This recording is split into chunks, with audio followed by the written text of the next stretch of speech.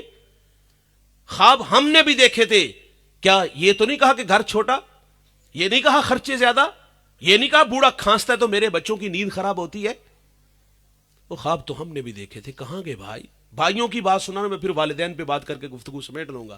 یہ بھائی آپس میں ناراض ہوئے بھائی، تو بھائی جان یہ ناراضگی اس حد تک بڑھتی ہم نے دیکھی. وہ کہتا ہے کل کو اس کی بیٹی جوان ہوگی تو اس کو میری ضرورت ہوگی. یہ بھتیجی کے بارے میں کہہ رہے، بیٹیاں تو سنج ہی ہوتی ہیں. ظاہر ہے بھائی جب ہم نئی رشتہ داری جوڑتے ہیں نا تو سب سے پہلے یہ دیکھا جاتا ہے کہ اس کا آپس میں تعلق کیسا ہے بھائیوں اور بہنوں کے ساتھ. اگر اچھا رابطہ ہو تو لوگ جلدی جو ہے وہ رشتہ جوڑ لیتے. اگر رابطہ اچھا نہ ہو تو وہ کہتے خاک ہمارے ساتھ نبھائے گا، لوگ رستہ بدل لیتے ہیں. اور اب یہ انتقام کی آگ میں جل رہا ہے. جس کے ساتھ زیادتی ہوئی ہوگی، حق کھایا ہوگا بھائی نے، یہ کہتا آئے گا تو ٹھڈے مارے گا، آئے گا تو میں اس کو گالی دوں گا، برادری میں پرے پنچایت میں اس کو ذلیل کروں گا، دھکے دوں گا. یہ انتقام کی آگ میں جل رہا ہے اور اسے بھی پتا ہے کہ میں جاؤں گا تو اس نے میرے ساتھ سلوک کیا کرنا ہے. تو ہم بھی تو کہتے ہیں نا گدے نو باپ آکھنا کڑا کو باپ بن جاتا ہے. جا کے منا لے اپنا وقت کڑ.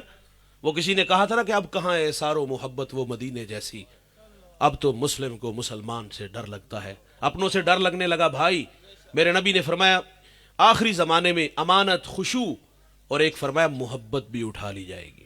رشتوں میں محبت نظر آتی ہے کہیں بھائی؟ مفاد کے غرض کے رشتے رہ گئے میرے بھائی.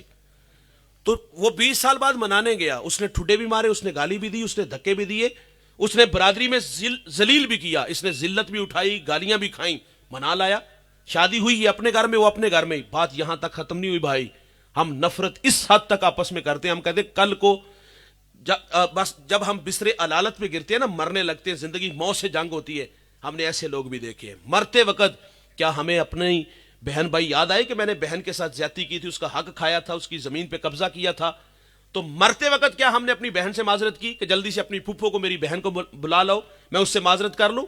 نہیں بھائی، ہم مرتے وقت بھی نفرت کا درس دیتے ہیں۔ ہم کہتے ہیں میں مر گیا تو میری بہن جنازے تے کار آوے تو انہوں تکا دے کے کرو کر دینا۔ اور یہ بھائی کے بارے میں کہتا ہے اگر میرا بھائی آئے تو اس کو جنازے گاہ سے باہر نکال دینا۔ ساری زندگی نفرت کی یار، اور نفرت اپنی ذات تک نہیں، یہ نفرت آنے والی نسلوں میں بھی منتقل کی۔ ہم نے بچوں سے وعدہ لیا تھا کہ ساری زندگی چچا کو اور تائے کو منہ نہیں لگانا، میری بہن کو منہ نہیں لگانا۔ کیا دنیا میں ہم نفرت کمانے آئے ہیں بھائی؟ کیا ہم دنیا میں نفرت کما کے نفرت چھوڑ کے جانے والے ہیں یار؟ اور دنیا میں محبت کے پھول اگاؤ یار، اپنے قدموں کے نشان چھوڑ کے جاؤ، معاف کرنے والا مزاج رکھو۔ یہ تو بھائیوں کی کہانی ہے نا، بات آگے بڑھاؤ تو میں نے ایسے نالائق بیٹے بھی دیکھے جنہوں نے اپنے بوڑھے ماں باپ سے مرنا جینا ختم کیا کہ ابا جی تسی مر گئے تھے میں نہیں آواں گا، میں مر گیا تو تسی نہ آیا جے۔ اور میں اس نالائق بیٹے کو جانتا ہوں جس کے باپ کا جنازہ گھر میں پڑا ہے، لاشا گھر میں پڑا ہے، محلے دار رشتہ دار کہہ رہے ہیں چلو زندگی میں اختلاف تھا اب تو وہ چلا گیا ہے، یہ تیرا حق بنتا ہے غسل دینا، تیرا حق بنتا ہے کفن دینا۔ کہا جا کے کفن بھی دے، غسل بھی دے، لاشا اٹھا قبرستان لے جا، جنازہ پڑھ، قبر میں اتار، مٹی ڈال، آنسو بہا۔ وہ کہتا ہے وعدہ کیا تھا والد سے۔ بھائی جان 2 لفظوں میں کہانی سنا کے لوگوں کو اٹھا کے بیچ دیا، نہ اس نے غسل دیا، نہ کفن دیا، نہ کندھا دیا، نہ جنازہ پڑھا، نہ قبر میں اتارا، نہ مٹی ڈالی، نہ آنسو بہائے۔ بتائیے گا دوست، اللہ ایسے نالائق بیٹے کو معاف کرے گا؟ ایسے نالائق بیٹوں کی نہ نماز قبول، نہ روزے قبول، نہ حج قبول، نہ زکوٰۃ قبول، نہ تبلیغی گشت قبول اگر ماں باپ ناراض ہوئے۔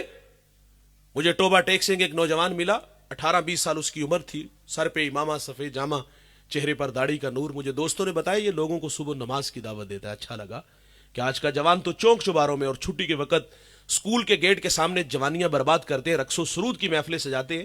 کتنا سعادت مند، خود بھی نماز اور لوگوں کو بھی نماز کی دعوت۔